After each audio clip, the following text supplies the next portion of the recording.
On the day Jason Smith got engaged to my sister, I sat in the front row of the audience. When he saw me, he inexplicably let out a breath of relief. "Jennifer Delaney, are you finally done throwing your tantrum? Just give in already, and I—" Every guest looked terrified, unsure who he was talking to. Because I was already dead. Today marked the 7th day since my death. The day before I died, Jason broke up with me because he was getting engaged to my sister. I gathered my courage and asked him, "Jason, what if you didn't marry her?" His dark brows furrowed, clearly annoyed. He grabbed my waist tightly. "Jennifer, just say you need money. This fake pity act is disgusting. Don't forget why you even exist. So what? You love money that much. Love stealing what's not yours. Pathetic." My face dimmed. I hadn't forgotten. I existed because my sister Jessica had a heart condition and couldn't handle strenuous activities. But my parents didn't want to miss the opportunity to latch onto Jason, so they had me the unwanted burden serve Jason in her place. Yes, serve. That ugly, one-sided word. But when the wealth gap is this vast, and even your own parents don't see you as human, talk of human rights and feminism becomes meaningless. Your sister's getting discharged soon. She can get engaged and married, my mother sneered. You imposter. Get out already. Don't dream of stealing your sister's golden meal ticket. Do you even compare? You're not worthy. Her voice still echoed in my ears. My chest ached, but I gave a faint smile and wrapped my arms tighter around Jason's neck. Yeah, I'm a little short on cash. Make it another 500,000. The dim light hid my tears. No one ever believed that this stand-in truly loved Jason. Watching you get engaged makes me want to go straight, I said. Take this money as my dowry for the years I gave to you. On the day I died, Jason was in a foul mood. When I told him I was planning to get married, his face went cold, and he pulled away, leaving me hollow and empty. Then he gave me 2 options: take it back or get the hell out. He always gave me choices like that: apologize or get out, and I usually picked the first because when he said get out, he meant I had to stand by the door the whole night. But this time, I chose the second, without hesitation. Pretending to be light-hearted, I kissed him softly before getting out of bed to pack. Thank you for everything these past 3 years, Jason. Goodbye. Tossing aside everything he ever gave me, I realized I didn't own much of my own. People without a real home don't dare carry too many belongings. By the time I finished packing, dawn was near. I tiptoed out with my suitcase. Jason was already in his loungewear, waiting for me in the living room. He tossed a check for 500,000 at me. His face had never looked so dark. His lips moved, and he actually spoke again. "Jennifer, if you apologize now, you can still come back. Isn't it money you want? Here it is." His words hit like a meteor crashing to earth. I almost dropped my suitcase. Jason, heir to the Smith family, was always the one people groveled to, begging for mercy. When had he ever lowered himself to offer someone a way out? But no matter how much of an honor that was, I never planned to take it. Not this time, Jason. Congratulations, brother-in-law. I wish you and my sister a happy marriage. I gave him my most sincere blessing. turned around with a smile and broke into tears. My fingers clutched the suitcase handle until my knuckles turned white. I smiled through my tears. Well, so be it. I lost the man I loved, but I got $500,000. It was enough to pay for Grandma Julia's surgery. She'd be okay for a long time. A long, long time. I died. The soup Lady Meng gave me in the afterlife was a bit bland. No scallions.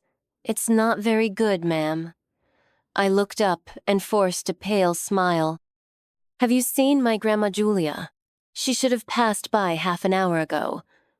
Maybe you could learn from her. Tears of blood streamed down my cheeks. My smile was mournful, gut-wrenching. Her soup was the best in the world. She was the only one who ever truly loved me.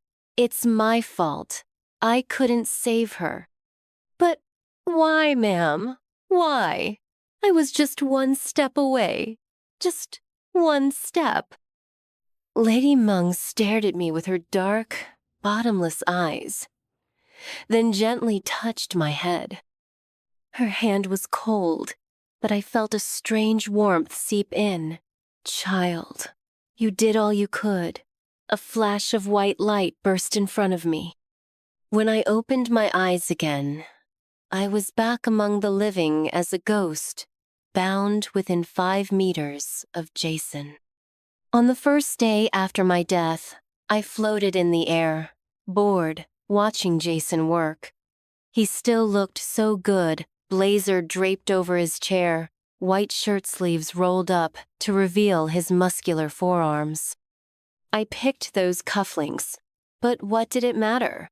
No matter how well I served him, I was always just a substitute for my sister. I mean, come on, look at our fates. To Jason, my sister was the one and only childhood sweetheart, the delicate princess he grew up protecting. No way he'd let her do housework like a servant. But using me, the throwaway child? He had no shame in that. Still, today, he seemed to be waiting for something. He kept picking up his phone, unlocking it, checking it, then angrily tossing it aside. By the end of the workday, his face was so dark, it looked like ink might drip from it. Gotta admit, without me reminding him to eat on time, dress for the weather, or share little tidbits of life, his notifications were pretty sparse. Turns out, I used to talk a lot. No wonder he got annoyed with me. On the second day after I died, Jason looked even worse. When he got home, he threw out all the little trinkets that had once been mine. Harsh. He gave my sister diamonds and jewels. Me? I got freebies and giveaways, but I still treasured them like gold, and he just tossed them all like they were garbage. The housekeeper, Mrs. Wang nervously asked, "Young master, should we try to get Miss Jennifer back?" I shook my head from where I stood. I was already dead. Where were they going to find me? And it wouldn't be, "Get back." It'd be fish out. Jason's face was icy as he turned and went upstairs. No need. Oddly enough that night, he slept in my room hugging my pillow. On the third day after I died Saturday, Jason had the day off. He stayed home and burned all my photos. The Lynn and Smith families had been close for generations, but I hadn't lived with my parents since I was 10. So, naturally, I wasn't as close to Jason as my sister was. It had taken me 3 years of entanglement to even exist in his world, and not a single proper photo of us together. Every picture I had, I took in secret, and now he burned them all in one go. Might as well dig me up and burn me too, Jason.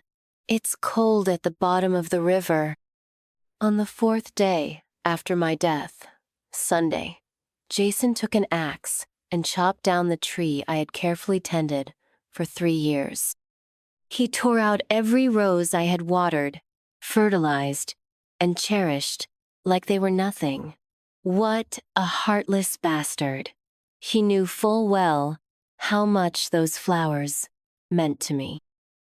My sister loved flowers, especially freshly cut, blooming ones, so my mother forced me to change my college major to horticulture, just so I could grow flowers for her. After I got together with Jason, he even paid extra to give me a plot in the garden, so I could grow the prettiest blooms for her hospital room. And now that she's recovering, he just ripped them all out? Forget it. I'm dead anyway. No one would take care of them. They were bound to die sooner or later. Just like me, if Grandma Julia hadn't taken me in, fed me with scraps she collected, I, once a rich heiress of the Delaney family, would have starved to death on the streets, corpse unclaimed. Now that she's gone, I guess it makes sense that I died too. And the flowers, they were no different. On the 5th day after my death, Jason was still sleeping in my room like he'd moved in. My parents and sister came over, chatting and smiling, as they discussed the engagement plans with Jason. Most of the time, it was just them talking. Jason listened quietly, until suddenly, out of nowhere, he asked, "Why isn't Jennifer here?" My parents and sister froze. Then my mom forced a dry laugh and said casually, "That girl's always been wild. We can't control her. Who knows where she's off to again?" She never stays home. I pursed my lips. It wasn't that they couldn't control me. They just didn't care. When my mom gave birth to me and Jessica, she almost died in labor. But Jessica was born with a heart condition, and I came out perfectly healthy. People say twins are often destined to repay or collect debts. Clearly, I was the collector. My grandparents already disapproved of my mother, and they used this as a reason to belittle her for giving birth to a useless daughter. She blamed it all on me, believed I stole Jessica's nutrients in the womb, cursed her with illness, and brought her shame in the family. So, everything I had was meant to be given to my sister. When Jessica was sick in the hospital, I didn't even deserve to come home. They didn't know where I lived, let alone where I was now. Jason let out a low "oh" and said nothing more. A flicker of jealousy passed through my sister's eyes. She leaned against Jason's shoulder and said, "Jason, maybe Jennifer's mad at me. It's all my fault. My weak health made things harder for her. Maybe she would have been happier without me. If Jennifer loves you that much, maybe I should let her have you." My sister's words only made things worse. My mom immediately took her other hand, gently patting it. "Jessica, don't talk nonsense. You're the one who's blessed. Jennifer's an ungrateful wretch. First, she competed with you in the womb. Now she wants to compete over marriage? Not a chance." Her eyes filled with pity as she pulled Jessica into her arms, softly rubbing her back. "If she doesn't come, then good. One less source of bad luck." Jessica sniffled weakly in my mother's embrace. But we came from the same womb. I still wish she'd give me her blessing at my wedding. As she spoke, she glanced secretly at Jason, looking for a reaction. Jason, however, lowered his eyes and stared at his phone deep in thought. I walked up to them and mischievously blew a gust of ghostly wind into Jessica's ear. "Jessica Delaney, you're lying. You watched me die, and now you're pretending you don't know. You're awful. Then I reached my hand toward my mother, whispering wistfully, "Does a mother's embrace feel warm? I wonder what it's like to be held by your mom." Probably the same as when Grandma Julia used to hug me. Yeah, probably. On the 6th day after my death, people kept coming to confirm the final details of the engagement, but Jason seemed distracted. Eventually, he told his assistant Tony, "Find Jennifer." At the same time, he sent me a message, "Jennifer, come back. Whatever money you want, I'll give it to you." I couldn't help but smile. Why did he always think I was obsessed with money? I'm dead, Jason. What use is money to me now? But I didn't want Jason to find me not like this. I didn't want him to see my body, the bloated, lifeless corpse. Naturally, he didn't get a reply.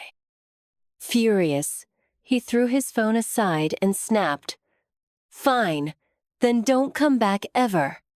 It was the first time I'd seen him act so childish. I almost laughed through my tears. Jason, this time, I really won't be coming back. On the 7th day after my death, the engagement day, two powerful families joining together, so naturally the venue was packed. Guests kept saying how perfect the childhood sweethearts looked together. I sat in the front row, wanting to witness with my own eyes the man I loved marrying my beautiful sister. My mom, Emily, sat beside me, her face grim as she texted my dad. "Where the hell are you? If Jennifer doesn't want to come, fine, but you'd better get here now." What could be more important than Jessica's wedding? My dad's phone showed typing for a long time before finally replying, "Jennifer's dead. She drowned herself 7 days ago." My mother's expression froze, like she had short-circuited. Then more messages came. "They pulled her body out last night. It's already in the entertainment news. Pretty much the whole city knows." What irony on the day of my sister's joyful engagement, her little sister's 7th-day memorial was being ignored. The whole city knew I was dead, but my parents were still busy planning my sister's wedding completely unaware. No wonder the guests all looked so weird. My dad sent another message. "It's her 7th day today. What bad luck. Oh, so I died at the wrong time. Ruined Jessica's big day? Dad, this really isn't on me. It's Jessica who picked that day to push me over the edge. In a way, she got what she deserved." The music started. Jason escorted my sister to the altar. He looked incredible today. Same suit, same tie, but somehow even more handsome. Jessica looked stunning too. With makeup on, the frail weakness she once had was gone. She looked radiant. We really were sisters. Same taste in wedding gowns. That off-the-shoulder dress with rhinestones? My favorite.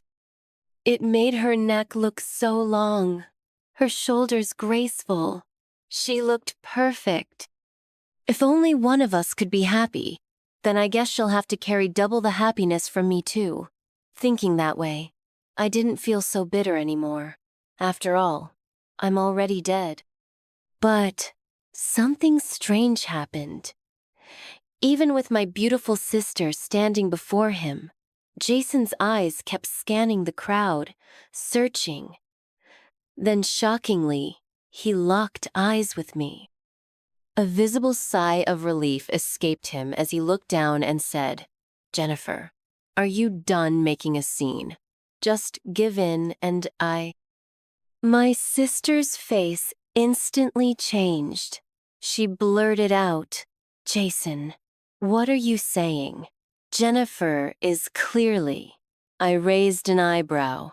Oh, about to slip up? But she was quick, my sister, after all. She caught herself mid-sentence and forced a stiff smile.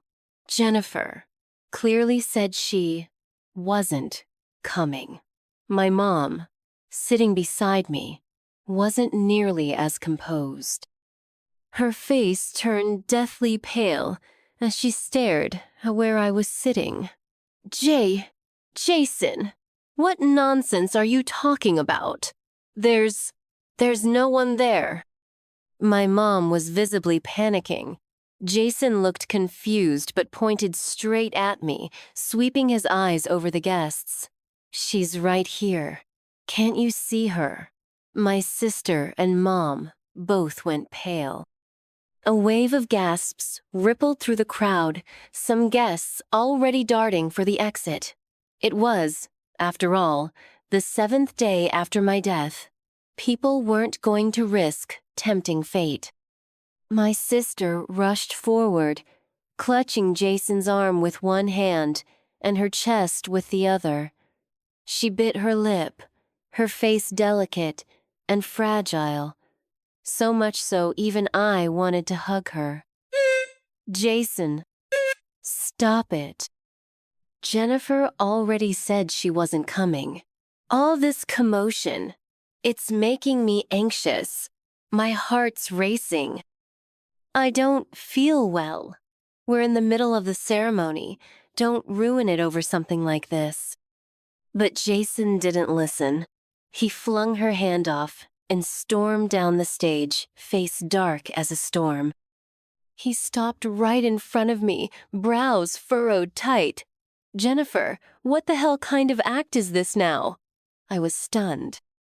This was the first time my sister's heart condition hadn't worked on Jason. She used to just say her chest hurt, and even if it was 3 a.m, he'd drop everything to rush to the hospital. One time, I had an emergency appendicitis in the middle of the night, and halfway there, because of a single call from my sister, Jason made me get out and hail a cab on my own. He didn't care if I lived or died. Thinking of that, I tilted my head and gave him a calm smile. Me? A ghost bound to this place. What kind of performance could I possibly put on? Jason, frustrated by my silence, was almost out of patience. Jennifer, say something. More guests bolted in terror. Even my mom had backed several steps toward the exit. My sister, however, stood her ground, fists clenched, glaring in my direction. But, judging by where her gaze landed, I was sure she couldn't see me.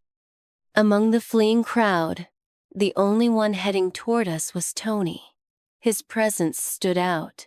He walked straight through the chaos and stopped in front of Jason, his expression grave.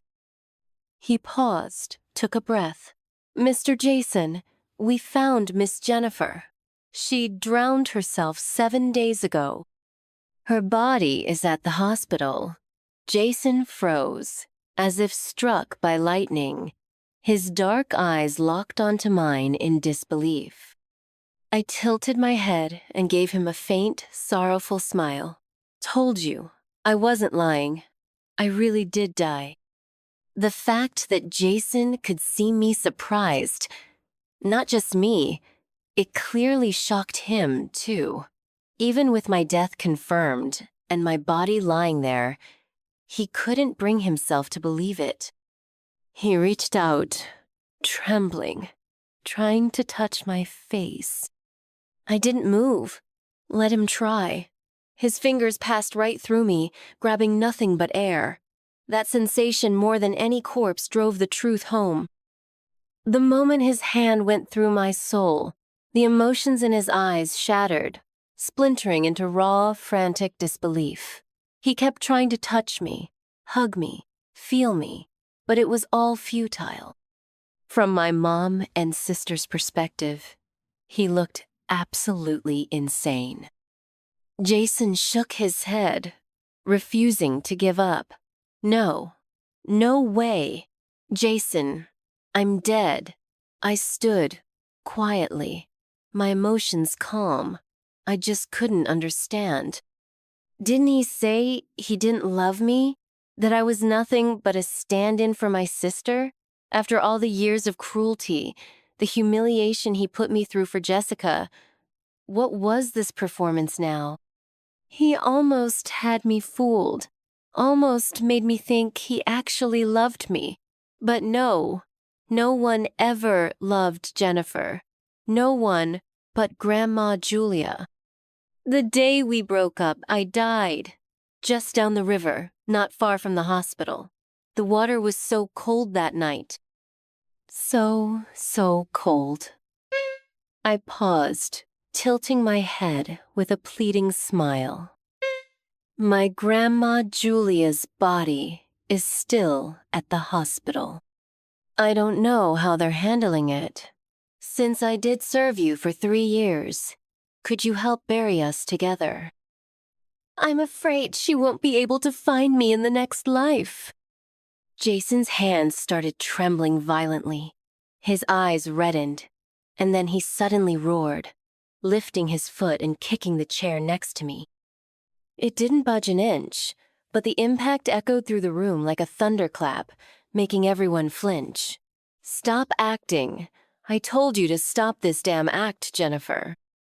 Come out already. Quit playing games. There has to be a limit, Jennifer. Come out. Shh. Still the same temper, yelling at me like always.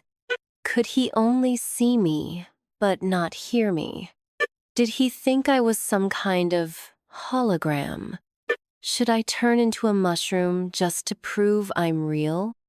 Mr. Jason, please calm down. Tony, ever the professional, stepped in before Jason lost it completely. He grabbed Jason's arm and said, "Sir, I'm serious. Miss Jennifer's body is in the morgue. It's been confirmed. She's been dead for 7 days."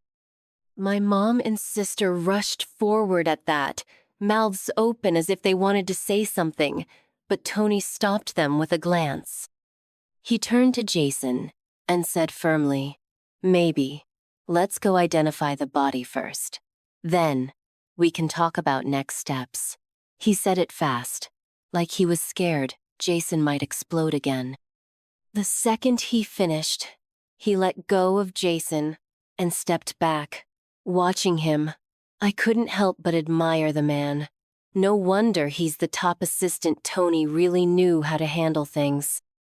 Maybe being a ghost dulls your senses, but now, facing Jason, I actually felt kind of calm. He's right, brother-in-law. It's my 7th day. You being able to see me probably has something to do with spiritual timing. You might not see me tomorrow. Why not do something nice and help collect my body? Fulfill my last wish. I mean, you did treat me like crap for 3 years. But of course, you're free to say no. Not like I can do anything about it. Jason stared at me, chest heaving, veins bulging in his neck. I thought he was about to hit someone, but instead, he said just one word, "Let's go." Seeing your own corpse, what a bizarre feeling. So strange, I almost wanted to cover my face. Ugly. After 7 days in the water, my body was pale and bloated. Even the shoes Grandma Julia had bought me had split apart. My mom, as if finally remembering I was her daughter, just stood there in a daze, staring blankly at my corpse.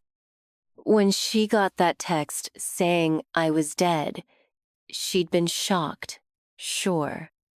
But now, seeing it with her own eyes, there was something unfamiliar in her gaze, grief. How? How could she be dead? Suicide, said the female cop in the morgue, her tone cold. She handed over a file.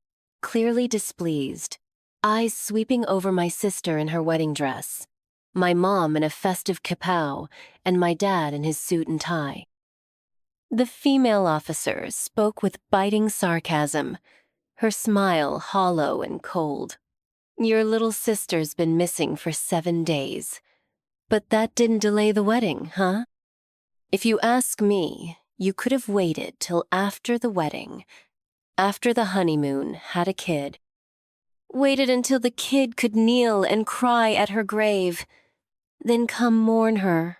Same effect. My mom choked. Her face caught awkwardly, between grief and guilt. It was almost comical. My sister tugged her behind and offered the officer a soft, apologetic smile. Sorry, my mom's just overwhelmed. She's not thinking straight. The female officer glanced at my sister's wedding gown with open disdain and replied with a curt, "Oh." I silently gave her a mental thumbs up. Jason was the last to enter. He only glanced once at my corpse before his face turned cold. Then he looked straight at my soul and said in a calm but stubborn voice, "That's not Jennifer. Jennifer's right in front of me." I didn't respond. I just tilted my head and looked down at his hand. If only it weren't trembling so badly when he said that, I might have believed him. He clearly recognized me but didn't want to accept it. He stepped forward like he was going to grab my arm, but halfway there, fear pulled his hand back. Stiffly, he declared, "Jennifer, come home with me." The 2 officers and my dad looked at him like he was insane. My sister, no longer shocked, gently explained to them the trauma must have caused hallucinations. The male officer glanced at Jason's groom's tuxedo and let out an understanding. Ah, the brother-in-law and the little sister must have been real close, he muttered. The female officer snorted coldly. I raised an eyebrow and looked her over. Oh, this one had stories. She clearly knew the whole sister versus mistress dynamic. If I weren't dead, I'd love to sit down with her and spill every detail how I was treated like a stand-in in bed, stripped of basic dignity. Jason ignored every other sound in the room, stubbornly repeating, "Jennifer, come home with me." I smiled. I don't have a home. Jennifer never had one. A home is supposed to be a place where you're never afraid of being kicked out, right? But when I could be thrown out on a whim, how could that be home? Jason, did you forget?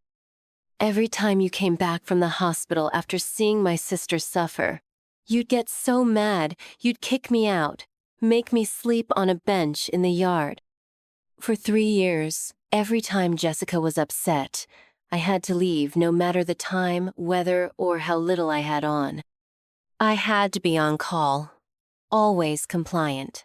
If my sister wanted crab in the middle of the night, I had to make it, break it down, and deliver it to her myself. Be a minute late and I'd wait an hour outside her hospital room, then watch Jason throw out the crab meat I'd picked out by hand because Jessica wasn't even allowed to eat cold food. So, tell me, how was that a home? Jason must have remembered his face froze, eyes shadowed. But even so, he stiffly insisted, "That's not Jennifer. You can't claim the body." The female officer took a deep breath, finally losing her composure. She slammed the file in her hands onto the table, papers scattering. "She's dead. Can't you at least let her rest in peace? Jennifer suffered so much when she was alive. Can't she have peace now that she's dead? Just how much did you hate her?" The word hate wasn't quite right. Jason didn't hate me. He just resented me, looked down on me. Actually, before we turned 10, Jason and I used to play together. He was a gentle, caring older boy who'd always keep me company after visiting my sister. But then, one year, Jessica's condition hit its worst. She started crying every time she saw me, crying that I had stolen her health, crying that I caused her pain, crying that I got to be happy, carefree, that I got to play with her beloved Jason. My mom's heart broke seeing that. Her eyes turned cold whenever they landed on me. That night, she smashed my bowl at dinner. "You're heartless," she spat. "Your sister's suffering, and you still have the nerve to eat." Just as she was about to hit me, my dad casually said, "We have plenty of houses anyway. If Jessica doesn't want to see her or be around Jason, then send her away. Bring her back when Jessica stops suffering." And so, at 10 years old, I moved out of the Delaney home. I never saw Jason again until 3 years ago, when I became Jessica's substitute in bed, and he became my benefactor. I still remember that gloomy, rainy day, standing in Jason's living room, heart full of excitement, only for it all to freeze when I heard his first words to me. "Jennifer, after all these years, you're still so good at stealing what isn't yours." In that moment, it felt like I was staring into my parents' faces. I understood then. In Jason's eyes, I'd always be a criminal. A sinner doomed to spend her life repaying Jessica's suffering. "Julia?" My dad suddenly frowned, bending to pick up a piece of paper. It was my bank statement. Almost all the transfers went to the same person. He thought for a while, then snapped his fingers. Wasn't she the nanny we fired for stealing? Why the hell was Jennifer sending her money? The female officer let out a quiet, sharp laugh. Her smile vanished as she locked eyes with my father and said, "Because she's the only person who ever cared about Jennifer. Because she scraped by collecting trash, doing odd jobs just to help Jennifer survive for 8 years, so she wouldn't starve or freeze to death." The room fell dead silent. My sister covered her mouth in shock, like she'd heard it all for the first time. How could that be? "Yeah, how could it?" the female officer said, tone mocking. "A rich heiress from the Delaney family, almost starving to death on the streets. My sister, having been publicly humiliated twice now, couldn't hold her composure anymore." She looked at Jason's darkened face, then turned to our parents, tears brimming in her eyes. "Dad, Mom, did Jennifer really live like this all these years? Why didn't you tell me?" I almost laughed out loud. What a line. They never cared about me. How could they possibly know? The butler never followed their orders to wire me a monthly allowance. A child unloved by her parents wouldn't be loved by anyone else. The money he sent covered just tuition and school fees. Each month, I had only $60 left. Just enough for 2 steamed buns a day, with buy 5, get 1 free pickled vegetables. If I needed to buy a pencil or an eraser, I had to go hungry for days. The day I nearly fainted from hunger on the street, I was lucky enough to run into Grandma Julia, who had taken care of me when I was little, but got driven away for being too honest and quiet. She found me, took me in, raised me, gave me warmth, gave me a home where I could cry and throw tantrums and be loved.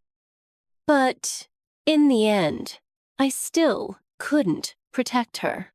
3 years ago, Julia was diagnosed with stomach cancer and hospitalized. It was Jennifer who paid all her expensive medical bills. And by pure coincidence, the morning Jennifer paid for her surgery, Julia passed away during the operation. Half an hour after her death, Jennifer jumped into the lake and ended her life. The female officer looked up, fixing her gaze on my sister and my parents. Did any of you know? Even a little? My mom shook her head quickly, her tone defensive, as if she refused to admit fault. Well, if she needed money, why didn't she say so? It's not like we never brought her home for the holidays. Her voice faltered. A flicker of regret crossed her face because she clearly remembered. I had told them, again and again. I said the butler wasn't sending enough money and begged them to look into it. And how did they respond? Your sister is suffering in the hospital, and you've got the nerve to ask for money? You'll say anything for a few bucks. How shameless can you be? What gives you the right to live so well? The last time they ever noticed I was broke, the only reason they sent money was because I agreed to be Jessica's substitute. They didn't want me to look too shabby and embarrass Jason. The room fell into dead silence. Jason stared at my sister, his gaze icy. Even I shivered a little at the coldness in his voice. So this is what you meant? Jennifer agreed to stay by my side just to compete with you.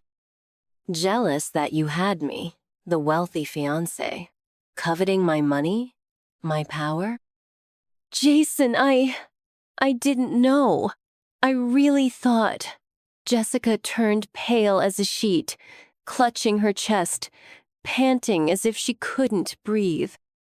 She looked to my mom, pleading, Mom, my chest hurts. I can't breathe. My mom was still in shock over my death, but Jessica's cry of pain snapped her out of it. She rushed to support her daughter like a hen shielding its chick. It was me. I said it. I was afraid Jennifer had greedy thoughts. I told Jessica on purpose. I lowered my eyes, not surprised at all. Jessica had a good mom, but Jennifer didn't. Greedy? The female officer suddenly repeated, her voice cold. Then she sneered, though her eyes turned red. She sold blood to pay for Julia's treatment. Almost got tricked by an illegal clinic into selling her kidney. Mrs. Delaney, I don't get it. You gave her life. You brought her into this world. So what exactly did Jennifer do wrong? When she suffered, did you ever once shield her like you're shielding Jessica now? Tears fell from the officer's eyes as she turned toward my corpse. Her voice shook violently. Except for Grandma Julia. She never knew what warmth felt like. Even her death was cold, dying alone in a freezing river at night. When I pulled her out, that chill cut through my bones. I couldn't stop shivering. What did she do to deserve that? Yeah. What did I do? Jessica's illness wasn't my fault. My grandparents hating my mom didn't start with me. If I had a choice, I would have taken the heart disease myself. So what did I do wrong? What did I steal? Why didn't they love me, no matter how hard I tried? The officer's barrage of questions left my mom ghost pale. She had always blamed me for everything. But now, there was no one left to pass the blame to. Her perfectly maintained face lost all color. She took a few deep breaths, but still stumbled backward. She took Jessica's health. She took mine, She staggered and collapsed to the ground, her eyes now level with my pale, lifeless corpse. She gasped, shaking her head in horror. Mom, it hurts. I can't breathe. Jessica suddenly clutched her chest tighter, bending over in pain, gasping like she was suffocating. For once, Jason didn't move. But my dad, who had been silent the whole time, rushed forward, picked her up, and stormed toward the door. Move. Don't let Jessica stay near a corpse. Forget about Jennifer, she's dead. Jessica's our only daughter now. We can't lose her too. My mom snapped out of it as he shouted. She turned to look at me, bit her lip, and ran after them. The female officer was so angry her fists clenched. This whole family deserves to die. If I were Jennifer, I'd drag them all to hell with me. Sister, ghosts don't have that kind of power. I floated closer, gently patting her shoulder. Thank you, stranger. Jennifer says, thank you. Jason suddenly spoke, eyes red, staring at the officer. She froze, then turned her face away as fresh tears fell. You don't deserve to speak for her. None of you are any better. In the end, my body remained unclaimed in the hospital morgue. Despite the officer's fury, Jason walked out cold-faced with Tony. Back in the car, Jason's face was stormy. His hand clenched the steering wheel, veins bulging. I floated in the back seat and asked softly, Jason, after today, I might disappear for good. Can you at least help give me and Grandma Julia a proper burial? Shut up! Jason suddenly roared, making both Tony and me jump. Tony cautiously asked, Mr. Jason? Jason snapped, Get out. Tony got the hint immediately. He opened the door, about to leave. But just before stepping out, Jason added, Find out where Julia was buried. Yes, sir. The door shut. Jason started the engine. He didn't glance back at me once. The scenery outside blurred past, and the silence in the car felt suffocating. I floated into the passenger seat. Jason, Shut up. He stared straight ahead, jaw tight, his chiseled face cast in stone. I'll find a way to keep you. I sighed, but I'm already dead. You saw my body with your own eyes. Jason's voice suddenly rose, his face like ice. You're right here. Why should I accept you're dead? That thing in the morgue, it's not you. I will not bury you. I flinched. Why are you yelling again? You're always yelling. Can't believe you're still scolding me after I'm dead. Jason clenched his jaw, his cheek twitching. Then he finally growled out 2 words. I'll change. I was stunned. Jason kept talking. Whatever you don't like about me, I'll change all of it. Just stay. His voice suddenly softened, almost pleading. Jennifer, tell me, how can I bring you back?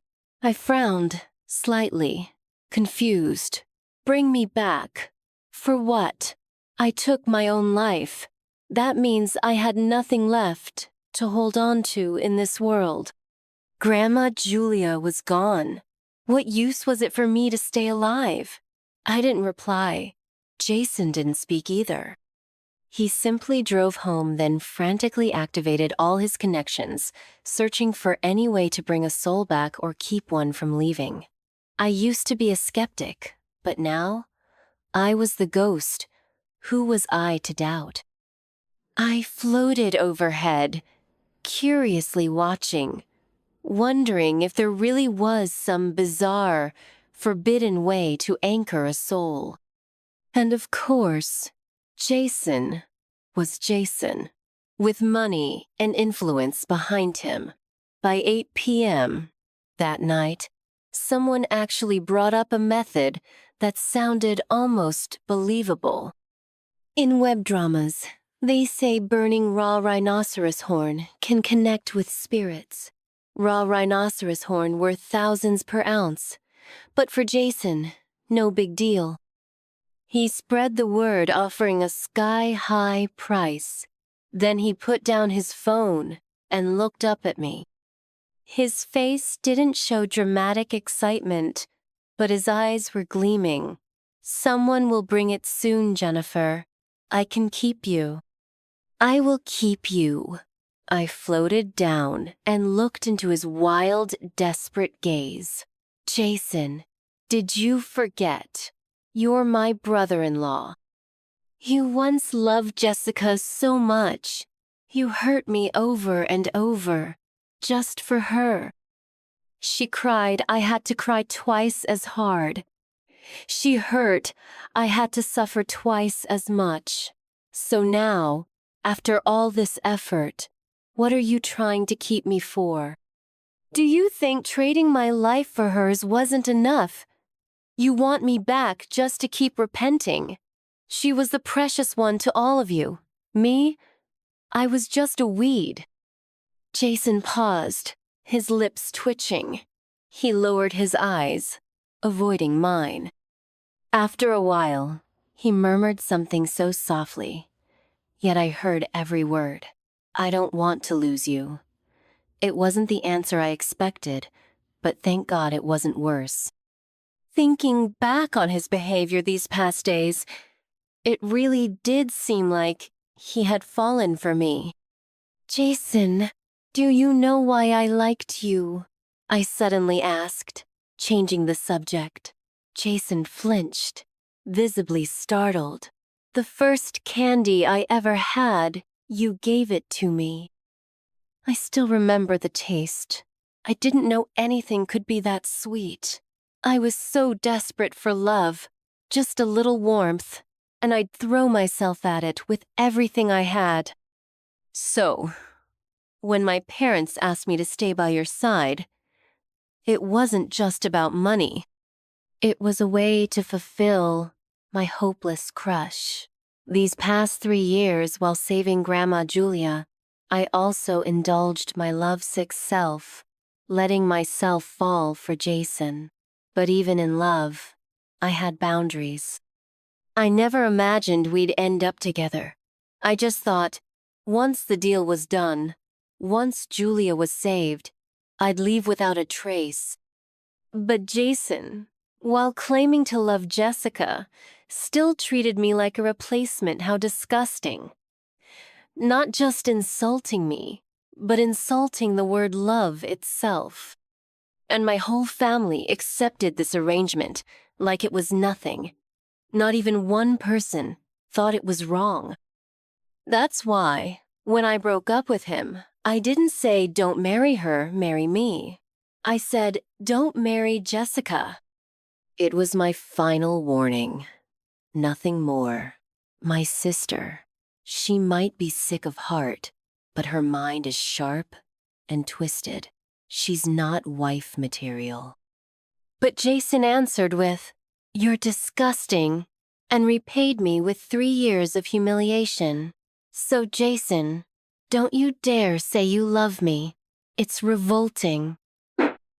Jason froze, his lips trembling as he was about to speak.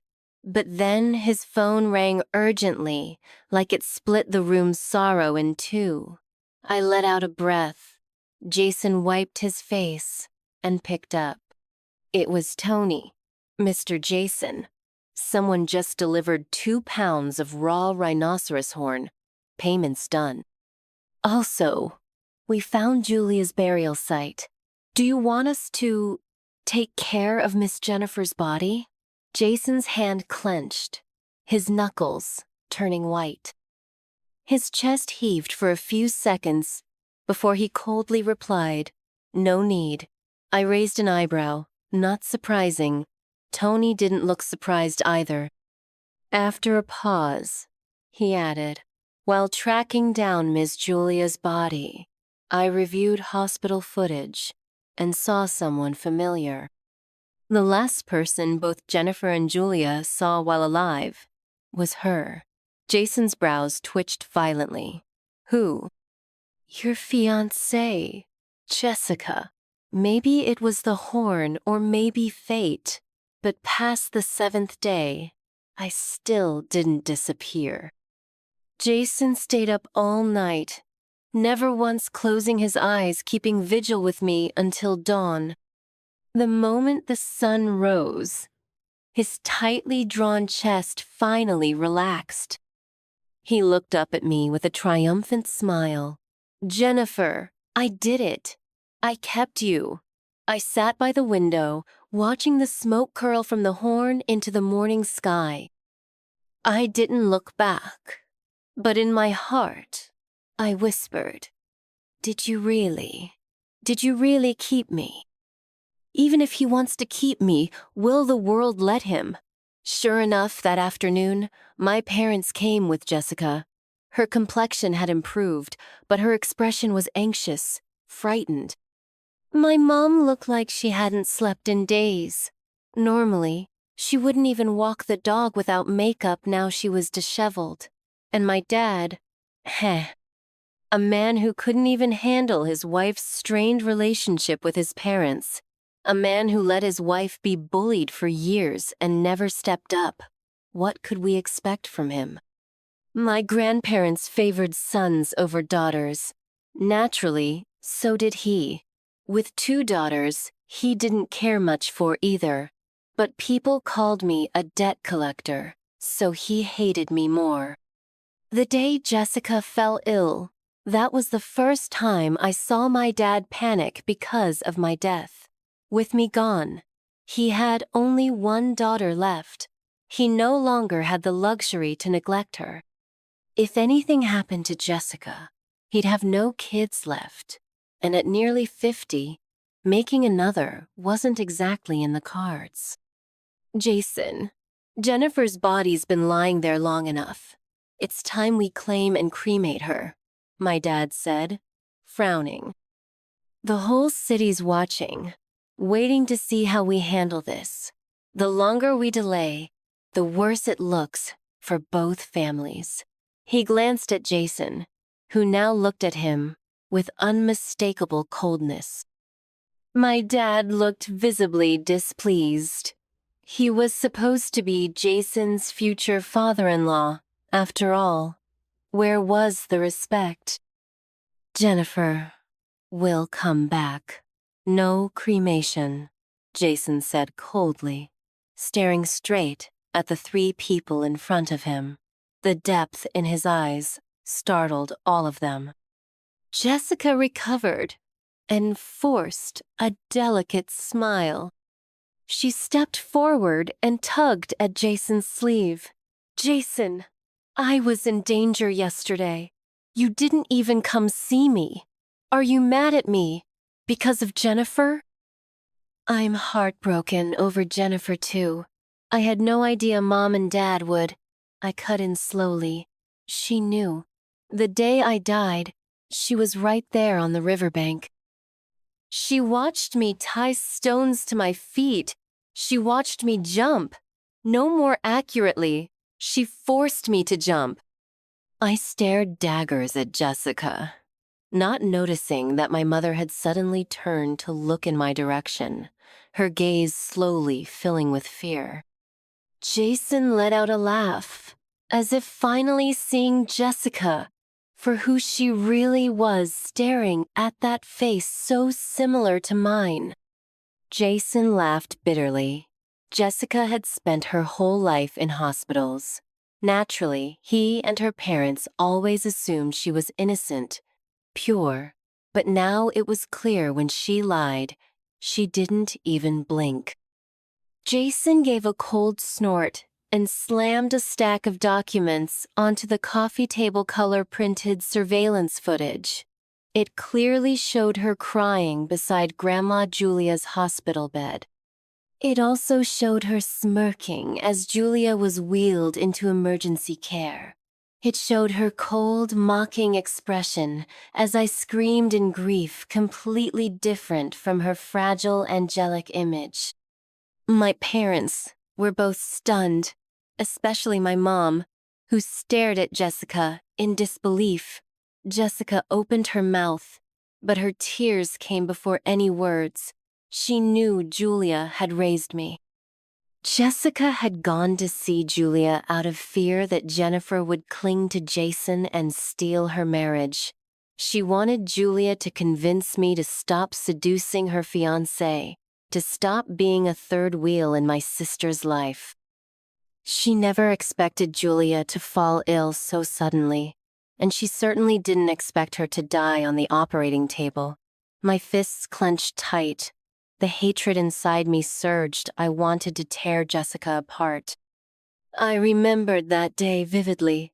The sky was gray, the hallways filled with the sterile smell of disinfectant.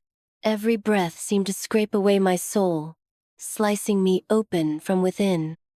The doctors and nurses told me plainly, Julia was gone. Forever. I went mad, desperate to make Jessica pay, but all she did was look down on me cold, superior.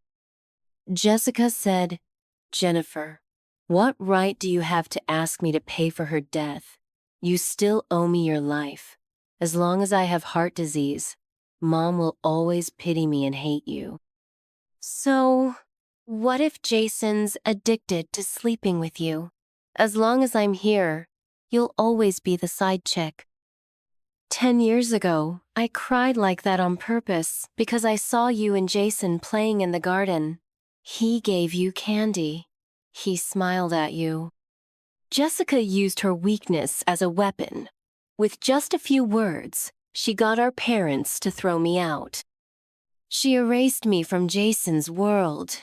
Jennifer, as long as I'm alive, no one will ever truly love you. You're so pathetic. Risking everything for some old hag who isn't even related to you. Instead of dragging me down, why don't you just die already? That way, she won't have to walk the road to the underworld alone. Her words echoed clearly in the surveillance footage. My mother covered her mouth, tears streaming. She couldn't believe her precious daughter had said those things. Jessica stopped pretending. Her eyes filled with raw hatred as she glared at my mom. Her face twisted with rage and bitterness. Mom, you and I were both victims. Jennifer ruined everything for us. And honestly, she wasn't wrong. That one line of hers snapped me completely. I couldn't even think about giving Julia a proper burial. What did it matter, once she was dead? All I wanted was to follow Julia. She loved me the most. I couldn't let her walk the underworld alone, so I ran from the hospital and threw myself into the river. Jessica followed me the whole way, watched me drown, and didn't move a muscle. Her words left my mom speechless. The blood drained from her face. For the first time, it looked like she finally realized how terribly she'd treated me. Jessica, you won.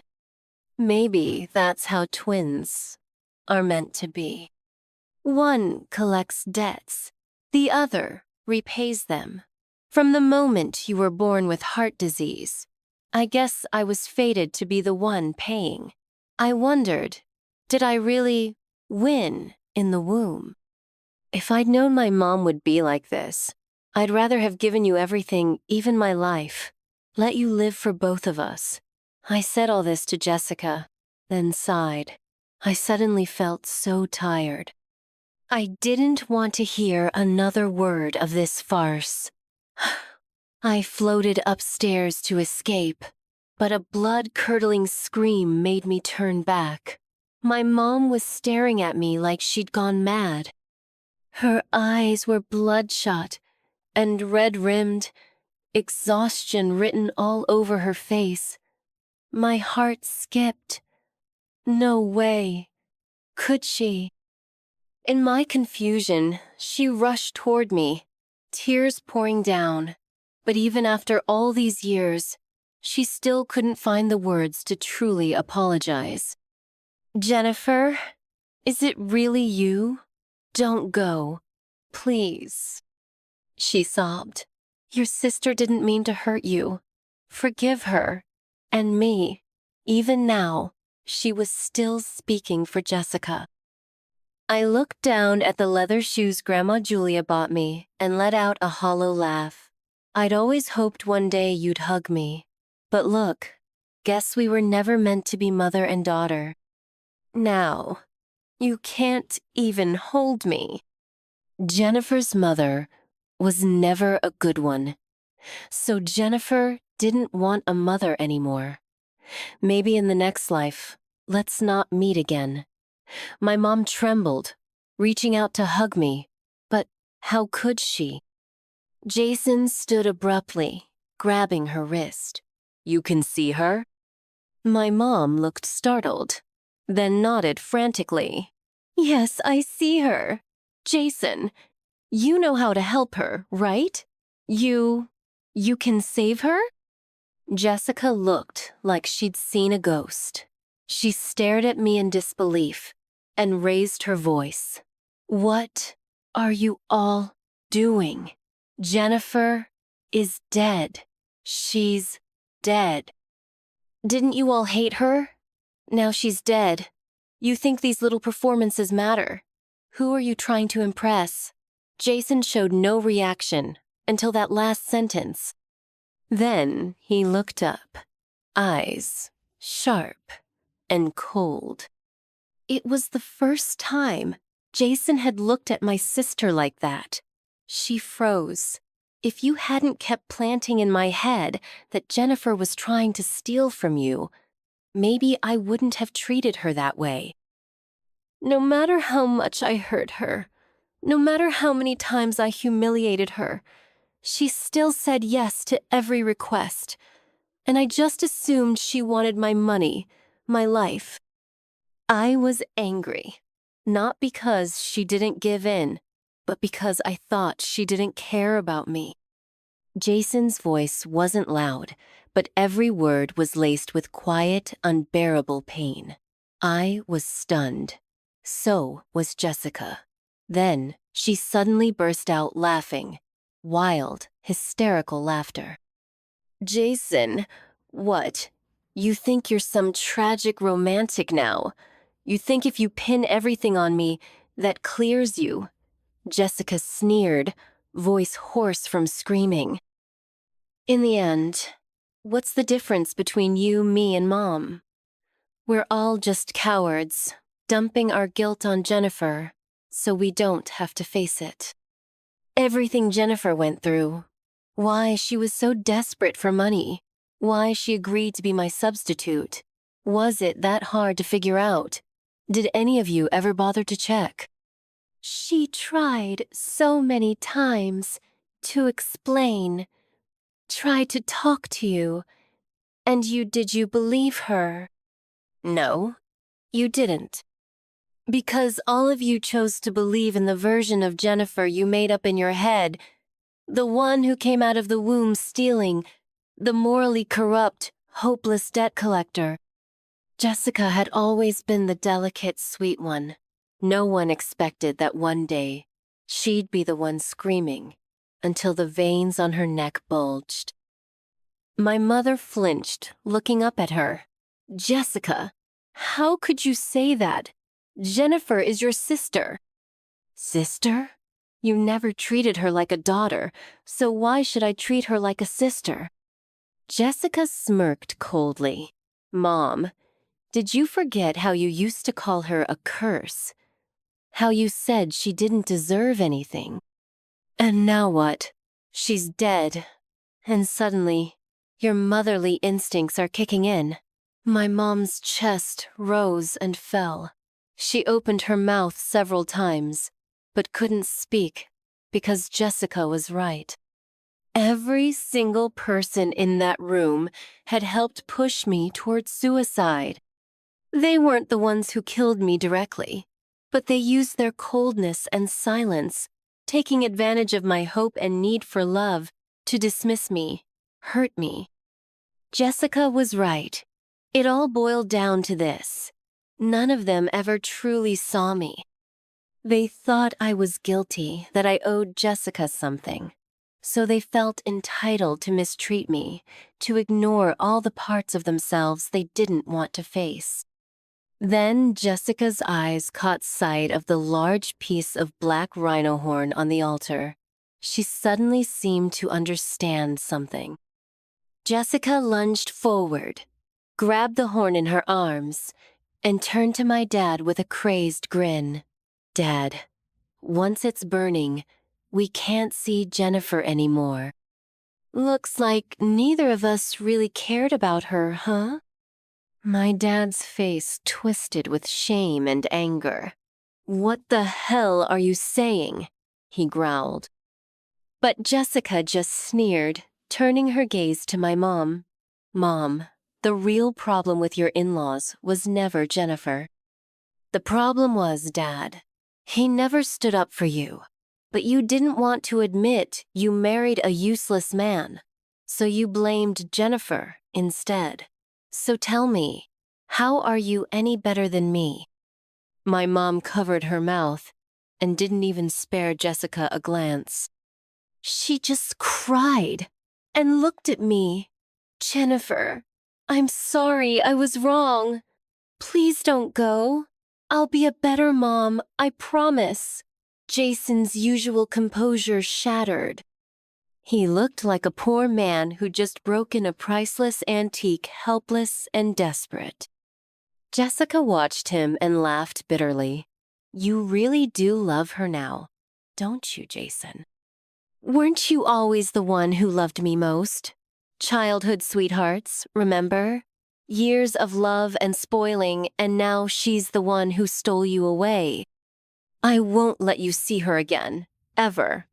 Jessica grabbed the nearby lighter and sparked a flame, moving it toward the rhino horn. Jason panicked. "No, Jessica, don't." But she smiled, twisted, and tear-streaked. She lit the horn. Tears streamed down her face. "I was so close, just one step away from marrying you, from being happy. Why? Why? Why?"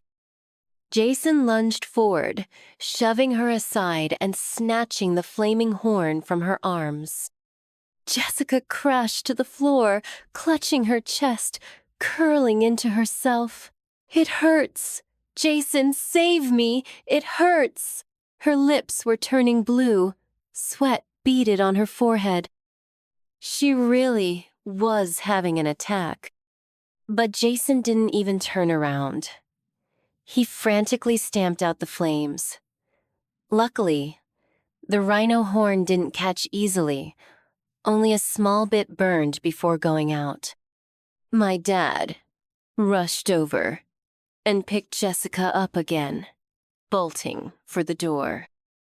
Jason stared after him coldly, his voice low and lethal. "Don't let her die. Once she's better, send her to where Jennifer used to live. Make her suffer every pain Jennifer did. Or the Delaney family will go bankrupt." Uncle Lynn should know I'm not joking. My dad froze mid-step. After a few seconds of silence, he grunted, In his arms, Jessica laughed hysterically through the pain. Crazy. We're all crazy. As the two of them left, the grand living room fell silent, except for my mom's sobbing apologies. I didn't even look at her. I just stared quietly at the black object in Jason's hands. Was it really the rhino horn that let them see me? As if to confirm my doubt, my mom suddenly let out a piercing scream. "Jason, look!" Just as I thought, the rhino horn was meaningless. My soul had begun to fade. My feet were the first to turn transparent. Jason turned and saw it. His eyes widened in shock as he stumbled back a few steps. No, how can you be fading? But I felt light. It felt peaceful. Wasn't that a good thing? No, it wasn't. Jason shook his head violently, his face contorted with silent sobs. He was crying. The man who hadn't flinched when he saw my corpse was crying. Jennifer, don't leave me. Don't be so cruel. Don't make me watch you disappear. That kind of despair, it'll drive me insane. I saw the madness growing in his eyes and shook my head gently. I said nothing more. My soul didn't vanish all at once. 2 days passed. By then, only my calves remained. When Jason woke up and saw that, he forced a smile so hopeless, it looked like crying. He grabbed his phone desperately, but there were no new messages, no answers, nothing that could keep me here. After a few labored breaths, he looked up at me. Jennifer, what do I do? His voice trembled. I watched him get out of bed and tear through every drawer, frantically searching for anything at all connected to me. All he found was a torn photo corner. So small, just half of my eye, but Jason held it like it was gold, clutching it to his chest as tears streamed down his face. Jennifer, I'm sorry. I was so mad I threw everything of yours away. Even your photos. I burned them all. What do I do now? If you vanish, how do I see you again? I tilted my head. Then forget me, I thought. Just like you all always did. You'll forget me eventually anyway. I heard Jason cradle his head in his hands and let out a cry of utter despair. My mother began coming over more and more frequently, bringing bags and bags of women's clothes. As if that weren't enough, she started cooking like a madwoman, carefully placing each dish on the table. With an overly cautious smile, she'd introduce them to me. Jennifer, I don't know what you like to eat. Try each one. Just smell them. When you come back to life, I'll make whichever ones you like, okay? And look, I bought us tons of matching mother-daughter outfits. We can wear them together and go shopping, okay? No, I don't want that. I just want to be with Grandma Julia. Jessica survived barely. She didn't die. My father, cold as ever, sent her to the very same place I used to live, just to stabilize the company's situation. She got 60 yuan a month, same as I once did, but unlike me, she didn't have a loving soul like Grandma Julia. Instead, she had a lazy, ill-tempered woman who hated work and loved yelling. Jessica's every complaint was met with foul-mouthed insults. The woman hurled the nastiest slurs at her, called her a worthless bastard, a hole-riddled lotus freak with a broken heart, said she deserved her misery. Someone, once loved by family and fiancé, was now beneath even a stray dog.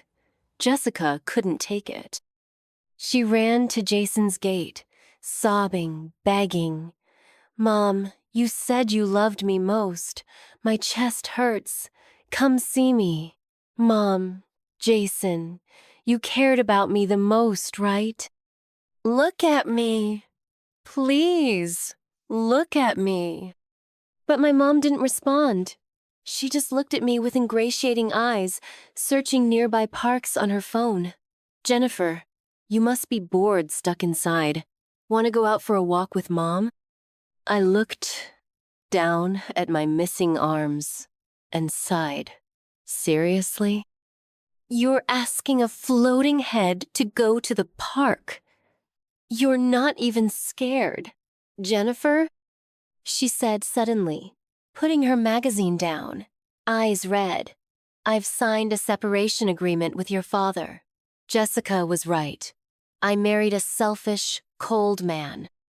I made a mistake. I was useless. But Jennifer, I'm begging you, pity me, please. Let me make it up to you. I paused, thought for a moment, and finally, for the first time in days, I spoke to her. It's fine. Live well. My mother trembled all over, then began sobbing uncontrollably. Jennifer, my Jennifer, how do I save you? What can I do to bring you back? Suddenly, the upstairs door burst open. Jason, stubbled and haggard, ran downstairs.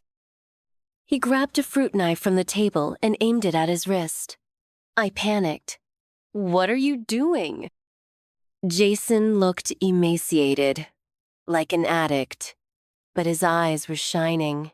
Someone said, if I use blood to nourish your soul, we can share a life. I can save you.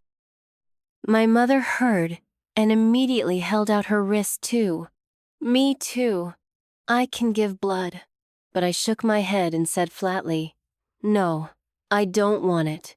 I was just a floating head now. It was terrifying. I wanted to disappear. This world had no place for me. Let me rest. Don't bother me anymore. Only when you're gone can I be happy. I'll go to the underworld now. You all live long lives, don't come bother me. Jason's face was pale with panic. He pleaded, voice torn and broken. Tears poured down his face. So many, I felt like I was seeing all his life's sorrow in one go. Jennifer, don't go. Please. You've suffered so much. We haven't even made it up to you yet. Don't disappear. Tell me how. Tell me how to save you. In his desperation, Jason lost his mind. He grabbed a handful of candies from the fruit bowl, cupped them in his hands, and held them out to me. Jennifer, I'll buy you candy. Just stay, okay? I'll make your life sweet. So sweet. Please, don't go. His hands were shaking so badly that most of the candies fell to the floor. My soul had already vanished up to my nose. Jason collapsed to his knees. Someone, anyone, please give her back to me. My mom clutched her chest and fell to the floor, sobbing, calling my name. Jennifer, my Jennifer. Jennifer, I love. My ears faded. Their desperate screams became a distant echo. My consciousness slipped into nothingness. Before I vanished, I thought, good. At least I didn't have to hear that disgusting phrase. I returned to the underworld. Lady Meng was still there, stirring her pot of soup. She didn't speak. She ladled a bowl and handed it to me. Try it this time. Does it taste good? I took it, inhaled deeply, and drank. As I closed my eyes, ready to force it down, a familiar flavor spread across my tongue. I jerked my eyes open. Grandma Julia's soup. I laughed and cried. Granny, you really learned fast. I guess it's time to reincarnate, huh? Grandma must be far ahead. I better run to catch up. A gentle breeze blew by, lifting the hood from Lady Meng's head, revealing a kind, familiar face. Grandma Julia. She stroked my head, tenderly. Her voice echoed through the underworld. As long as Jennifer loves this soup, Grandma Julia will keep making it, always. After I was gone, it seemed my mom lost her mind. The divorce never went through. My dad brought her back to live with Jessica. At first, Jessica was glad. But my mom was so far gone she couldn't tell people apart. She clung to the ugly doll I left behind, called it Jennifer, fed it, bathed it, bought it clothes, poured all her motherly love into it. Jessica, right beside her, became the new me. She suffered the same neglect, the same scorn. Sometimes, in the middle of the night, my mom would sneak into her room with a basin of cold water and dump it over her head. Then she'd cackle. "You cursed thing! It's your fault Jennifer doesn't talk to me anymore. Cursed thing! Cursed thing!" That was just one of many incidents. Under that torment, Jessica's heart condition relapsed. Sickly and fading, no one even took her to the hospital. She clung to life, enduring my mother's abuse. Jason drank for days. He drank himself into a bleeding ulcer. If Tony hadn't found him in time, he might have died in my old room. In the hospital, Jason stared blankly at Tony, clutching the torn photo of me. "I miss Jennifer. I want to die, but she told me to live, so I'll live." Tony sighed and pulled out a photo from his pocket. "Mr. Jason, I snapped this on my phone one day. It's just half her face." But Jason took the photo, and the tears he'd held back finally burst. He looked up, blurred by tears, and whispered, "Thank you, thank you." From that day on, Jason changed. No more drinking, no more spiraling.